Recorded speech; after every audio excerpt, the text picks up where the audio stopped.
Okay, I'm standing here in Tanum Strand with Alex Golek, the brand manager of the Ukrainian RIB boats, Brig. And Alex, how is it to produce boats in a war zone? Yeah, hello. Yeah, it's a kind of strange question because the answer by default is hard. So we have to count on the security of people, on the security of the production. So it's completely different philosophy. But we managed to rebuild our production line, to streamline the new philosophy of producing boats during the war. But still we have some limitations. But in any case, we managed to recover from the zero to the figures that we've got right now, and they're pretty good. Yeah, and you're situated in Kharkiv in the Yes. northeast of Ukraine. Yes, it's more like the east of Ukraine, and it's like 40 miles to the Russian border, or even less, 30 miles to the Russian border. So it's still a kind of difficult spot to produce the boats.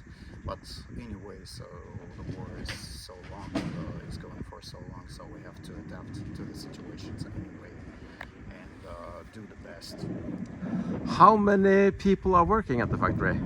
So right now it's around 100 people, a little bit more working on the factory, but we are trying to make everyone safe, so we do not cram a lot of people in the same locations. So we do all the safety measures possible to make the production as safe as possible.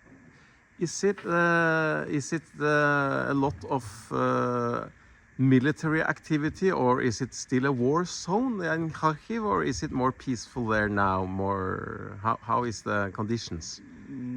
It's hard to tell because the war is slightly different right now with the introduction of all the drones and the missiles and the combined airstrikes. So basically there is no safe space in Ukraine because drones, can fly whatever distance they like. So yeah, it's not as active because that area was almost occupied at the beginning of the war. But then after Kharkiv counteroffensive, it feels a little bit more safe than the other places. But still, it's a kind of danger zone. So the people going to work every day, they have strong nerves. They need to have strong nerves. Yeah, and it's a different psyche completely because in the war you have to do something, otherwise you will go crazy. So you have to do at least something.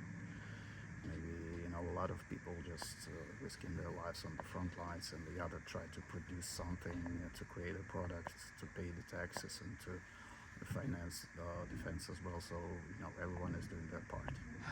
And Brig is one of the leading brands in ribs worldwide, isn't it? Yes, it's true. Before the war started, we were number one in quantities, in our segment of boating. Yeah, so we had a great breakthrough in the United States markets. So we were full of orders. Yeah, the period of 21-22 season, we were like ready to be undisputable number one. But then the war broke. And then you have not the same capacity anymore. The factory was affected during the first couple of months of the war, and there was a 1-year hiatus. So we just tried to understand what to do next. But after that, with the reduced capacity, with all the safety limitations, we are starting to gear up and to come back at a certain level of a pre-war. So we are still far from that, and the market is not so good. So the market also doesn't allow us to be a little bit bigger, but still, we feel ourselves pretty strong. Yeah, and now you are here to sort of speed up the sales in the Norwegian market, or it's really hard to tell how you can speed it up, but it's very interesting to understand what's going on here.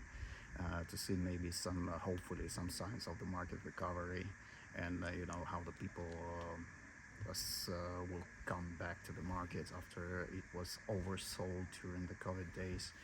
So to understand what's going on, to feel the pulse, and to see our friends and distributor and dealers, yeah, networking. Yeah. And to the audience that watch this video, what would you say about the brig boats? Well, you're really a master of intricate questions. You should try it. Yeah. So to be as concise as possible, you should try it, and you will understand, all the other things that are going behind. So it's efficiency, versatility, it's affordable price, and it's a lot of fun. Yeah, and you have models from quite small models to reasonably big. What is the range in size? Yeah, so now we have two lines of boats. Eagle is more like a luxury one, so we started from 4 meters and to 10 meters. And we also have a more like a SUV on the water line called Navigator. So we introduced this year. This is a wartime model, Navigator 20. Yeah. So we also have 22, 24, and 26. This is in feet, so you can count yourself. Yeah. So this is the range now we're producing. Yeah. Okay. Thank you. Thank you.